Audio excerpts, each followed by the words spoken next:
Les Écritures saintes nous parlent beaucoup de paix, mais de la paix qui vient de Dieu, pas de celle qui vient du monde.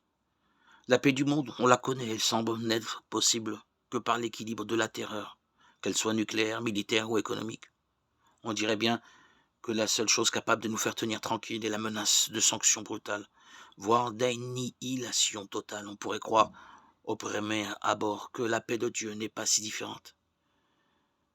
L'Évangile évoque le sort funeste de Sodome qui fut détruite par le feu du ciel. Il y en a pourtant une de différence tout à fait essentielle.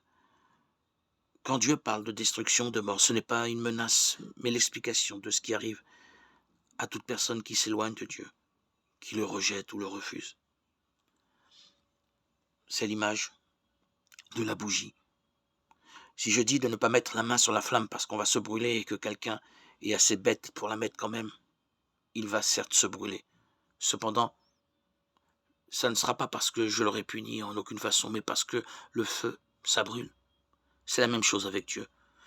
Quand il nous dit que le rejet de son royaume mène à la destruction totale, ce n'est parce qu'il a l'intention de nous punir.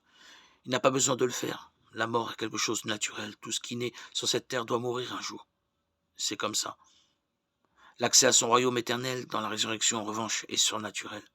Ce n'est ni un dû, ni quelque chose qui va de soi, mais une faveur que Dieu nous fait et qui va au-delà de ce que la nature peut nous proposer. C'est un miracle au sens strict du terme. Sauf que si l'on rejette Dieu, il ne peut nous forcer à être sauvés contre notre gré. Ce n'est pas un dictateur. Et nous nous retrouverons donc naturellement hors de son royaume, hors de sa présence, de son amour, éloignés de ceux qu'il aime pour toujours. Sort pitoyable que celui qui rejette Dieu. La mort éternelle, celle qui vient du rejet du règne de Dieu, n'aura pas de fin et ne trouvera aucun repos. Et encore une fois, ce n'est pas parce que Dieu serait cruel et rancunier et se vengerait de nous parce qu'on a été vilain, méchant, mais au contraire parce qu'il nous aime et qu'il prend au sérieux les choix que nous faisons en pleine possession de notre intelligence et de notre volonté. Si nous le rejetons, il acceptera parce qu'il ne nous traite pas comme des gamins un peu idiots qui ne savent pas ce qu'ils font, mais il tient compte de nos actes et de ce qu'ils signifient.